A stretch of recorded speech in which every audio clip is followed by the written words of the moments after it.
I was given one of those 10-day challenges, 10 books in 10 days. And these need to be books that, well, it said no explanation, but honestly, that's not how I operate.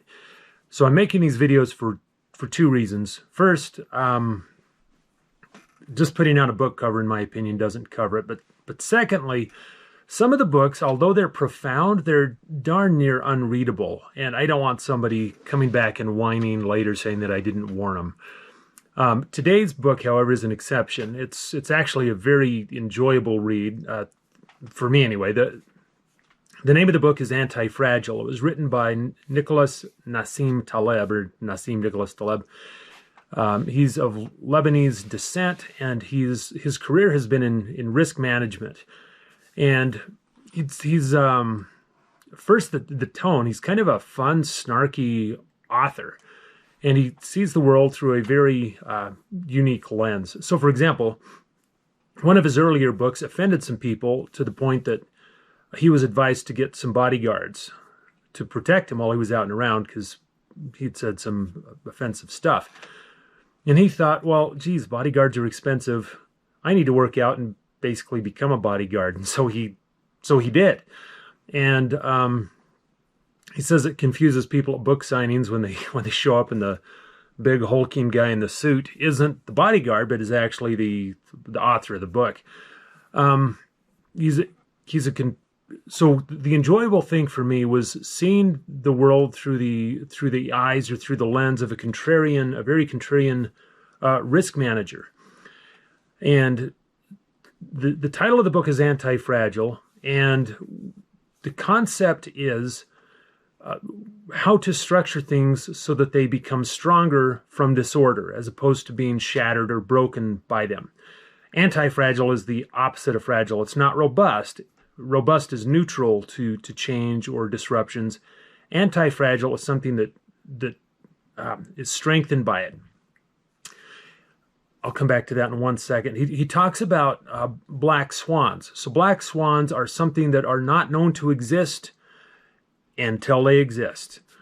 No one thought black swans existed until, lo and behold, one day there they were. And World War II is an example. It had never occurred to somebody that something like World War II could exist until it was upon them. Same thing with 9/11. Same thing with the coronavirus. So as a risk manager, his job is to structure things in such a way that they're not disrupted by such unforeseen events. So how do you foresee these unforeseen events?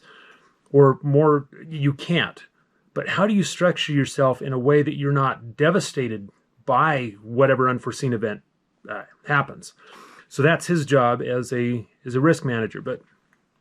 So let me give one last thing. So although these black swan events, as they're called, these rare unforeseen events are rare, they're the events upon which the history of the whole world pivots. These are big deals, and so for us to be unable to see them and not account for them and not factor them in is a tremendous oversight. More thoughts along that same way of thinking. So he gives an example of two brothers. One is a cab driver. One of them has a mid-level office job, and they both net about the same amount of money at the end of the year. Who has the more stable job?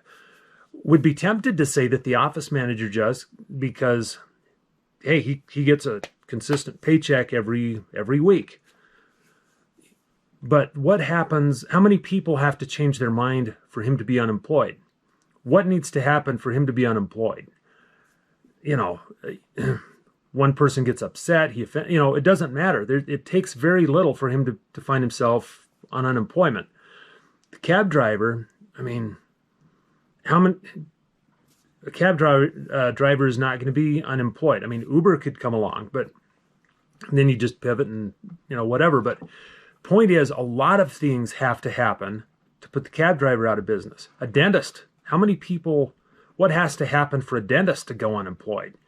Dentistry would be an example of an anti-fragile profession, for example. One other thing. So if going back to the concept of black swans and unusual events, if something existed 100 years ago, odds are it's going to exist in 100 years. If it existed 5,000 years ago, it'll exist in 5,000 years. We were on chairs 5,000 years ago. We'll probably be on chairs in 5,000 years. Smartphones didn't exist 20 years ago. We'll probably have something else in 20 years. It was kind of an interesting concept. And it raises the question of it, how often between that and black swans, how much attention should we pay to the news? The news has to report something every day. How many things are actually worth listening to? Anyway, that's very interesting read, a lot of interesting concepts, a lot of stuff to think about. It's one of the few books that I have read more than once. In fact, this one, I'm on my 4th or 5th reading. That's it for today.